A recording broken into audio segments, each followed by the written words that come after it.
गौतम बुद्ध, जिन्हें सिद्धार्थ गौतम के नाम से भी जाना जाता है, मानव इतिहास के महानतम आध्यात्मिक गुरुओं में से एक थे। उनका जीवन और उनकी शिक्षाएं न केवल प्राचीन भारत बल्कि पूरे विश्व के लिए प्रेरणा का स्रोत हैं।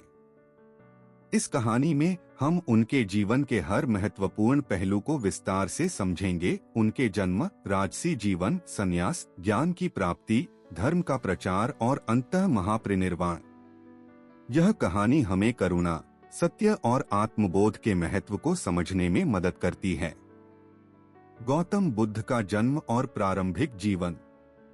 गौतम बुद्ध का जन्म 563 ईसा पूर्व में लुम्बिनी, वर्तमान नेपाल में हुआ था। उनके पिता राजा शुद्धोधन शाक्य गणराज्य के शासक थे और माता रानी महामाया एक धार्मिक और नेकदिल महिला थीं। सिद्धार्थ का जन्म एक अशोक वृक्ष के नीचे हुआ और जन्म के समय से ही यह माना गया कि वह एक असाधारण व्यक्ति होंगे। जन्म के 7वें दिन उनकी माता का देहांत हो गया, जिसके बाद उनकी देखभाल उनकी मौसी और सौतेली मां महाप्रजापति गौतमी ने की। एक भविष्यवाणी के अनुसार सिद्धार्थ या तो एक महान राजा बनेंगे या एक महान आध्यात्मिक गुरु।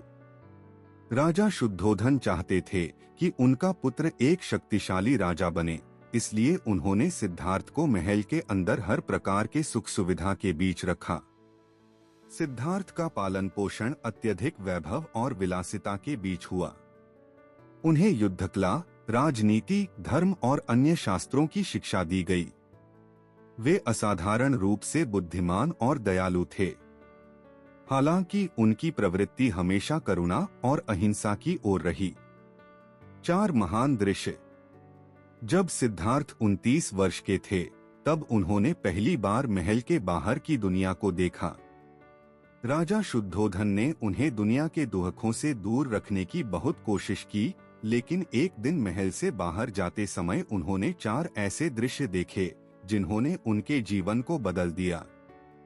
एक वृद्ध व्यक्ति। उन्होंने पहली बार एक बूढ़े व्यक्ति को देखा और यह समझा कि बुढ़ापा जीवन का एक अपरिहार्य हिस्सा है।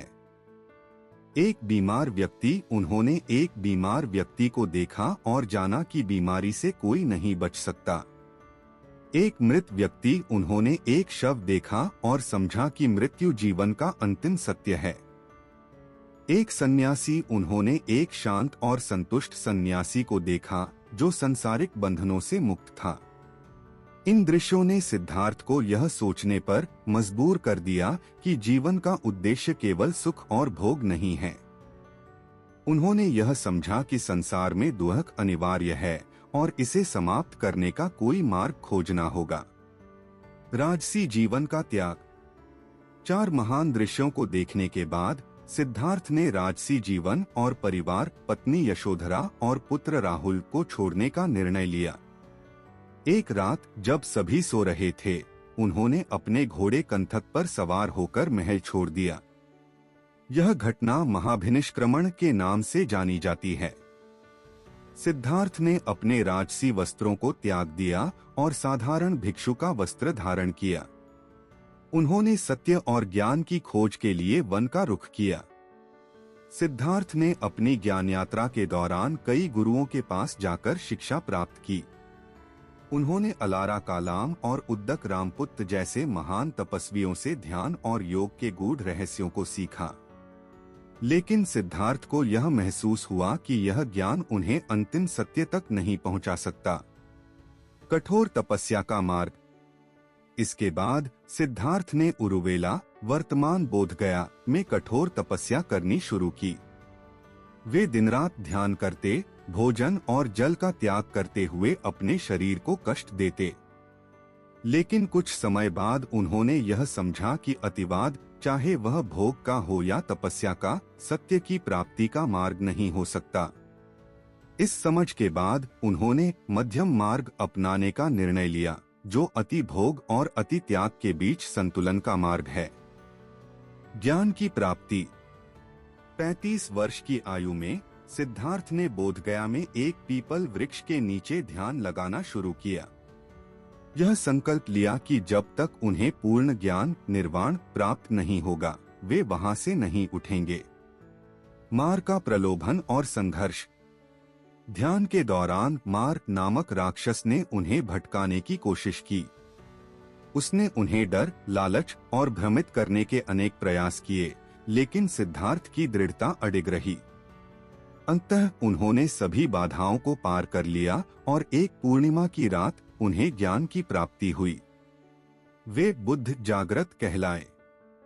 ज्ञान प्राप्ति के बाद बुद्ध ने यह सोचा कि इस सत्य को समझाना कठिन होगा, लेकिन उन्होंने यह भी महसूस किया कि कुछ ऐसे लोग होंगे जो इसे समझने में सक्षम होंगे। सारनाथ में पहला उपदेश। बुद्ध ने अपना पहला उपदेश सारनाथ में दिया, जिसे धर्मचक्र प्रवर्तन कहा जाता है। इस उपदेश में उन्होंने 4 आर्य सत्य और अष्टांगिक मार्ग की शिक्षा दी। बुद्ध ने अनेक शिष्यों को अपनी शिक्षाएं दी और संघ की स्थापना की। उनके प्रमुख शिष्यों में आनंद, सारिपुत्र, मौदगल्यायन और महाकश्यप जैसे महान भिक्षु शामिल थे। बुद्ध की शिक्षाएं सरल, तार्किक और सभी के लिए सुलभ थीं। उन्होंने जाति, धर्म और लिंग के भेदभाव को समाप्त करने पर जोर दिया। गौतम बुद्ध की शिक्षाएं सत्य, अहिंसा, करुणा और ध्यान पर आधारित थीं। उन्होंने यह बताया कि जीवन का उद्देश्य आत्मबोध और संसार के दुहकों से मुक्ति पाना है। प्रमुख सिद्धांत। संसार अनित्य, अस्थायी है।